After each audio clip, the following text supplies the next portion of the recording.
Hai adik-adik, kembali lagi dengan Kak Rina di online class 101. Kali ini kita akan belajar kelas 4 tema 8, subtema 3, bangga terhadap daerah tempat tinggalku.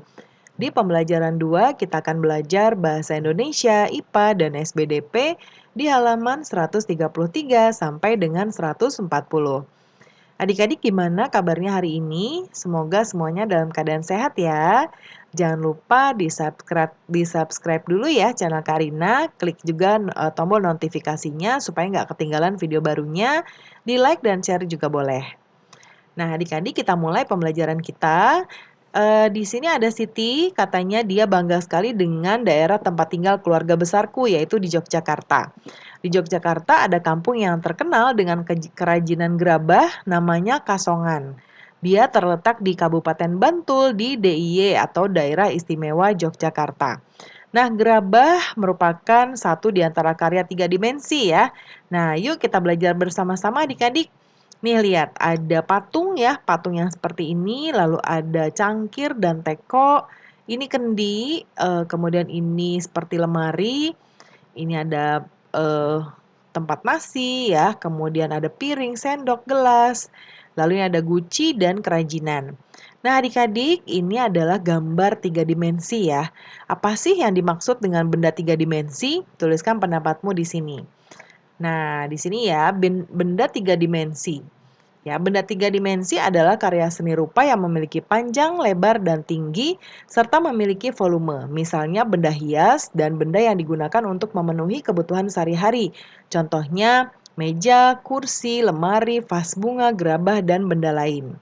Nah, ciri-cirinya yaitu mempunyai panjang, lebar, dan tinggi, lalu dapat dinikmati keindahannya dari sudut pandang manapun. Ya.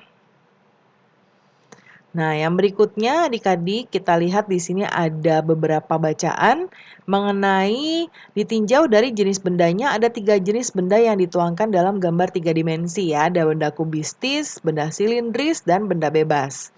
Sekarang kita jawab pertanyaan berikut ya. Yang pertama, bagaimana ciri-ciri benda berbentuk 3 dimensi? Nah, benda-benda seperti meja, kursi, vas bunga, dan perabot rumah tangga lainnya termasuk benda 3 dimensi karena benda pada gambar memiliki ukuran panjang, lebar, dan tinggi, serta memiliki volume dan ruang. Lalu yang nomor 2, apa saja jenis-jenis benda karya 3 dimensi? Nah, yang nomor 2 ini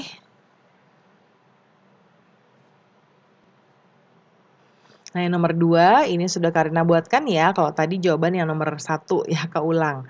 Nah, yang nomor 2 ini jenis-jenis benda karya 3 dimensi, yaitu yang pertama benda kubistis, ya, yaitu benda-benda yang berbentuk menyerupai bangunan kubus atau balok, misalnya kotak pensil, kotak tisu, meja, dan lain-lain. Lalu ada benda silindris, yaitu benda-benda yang menyerupai silinder atau elips.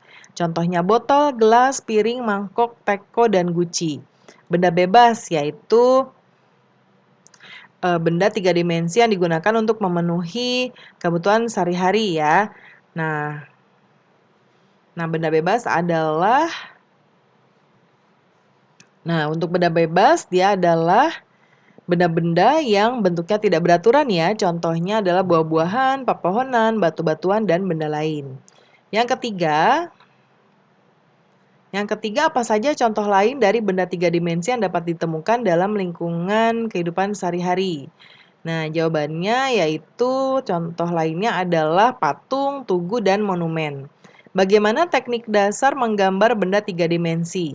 Yaitu teknik arsir, teknik sapuan basah atau akuarel, teknik dassel atau gosok, teknik siluet atau blok, dan teknik pointillis ya.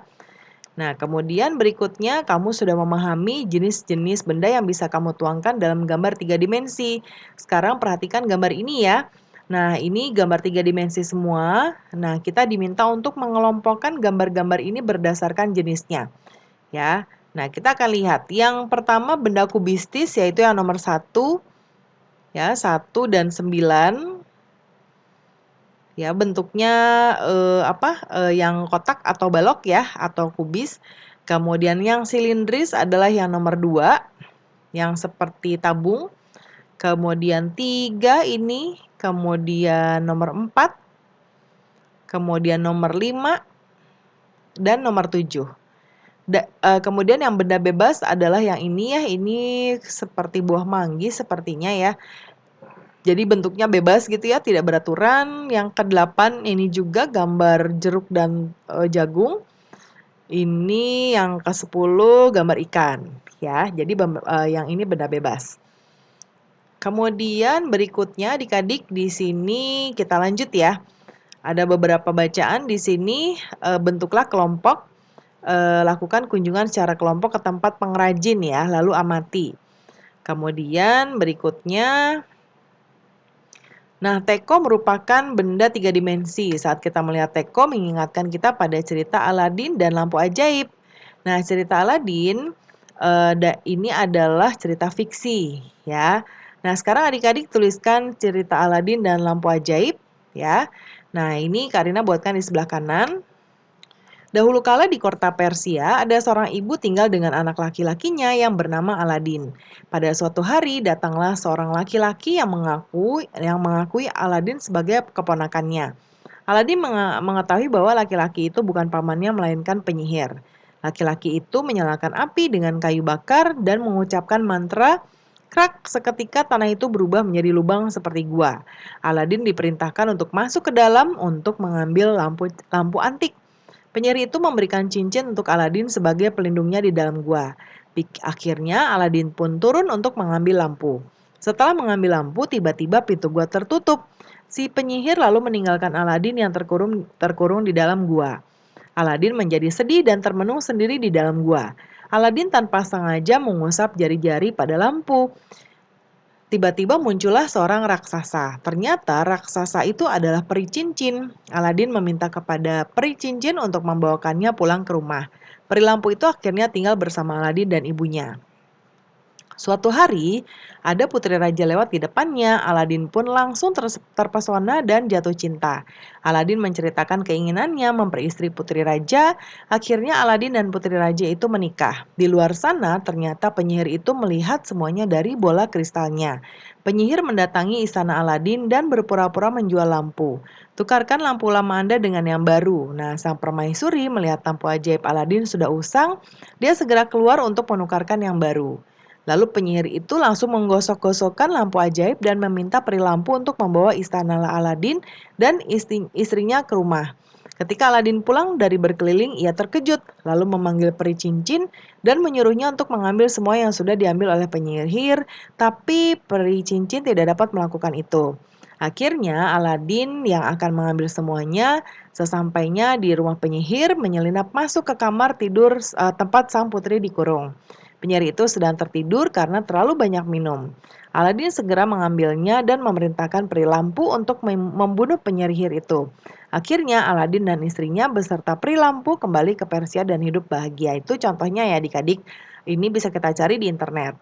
Lalu tokohnya ada Aladin, dia baik ya. Kemudian ibu Aladin bijaksana dan menyayangi putranya. Penyihir jahat dan licik.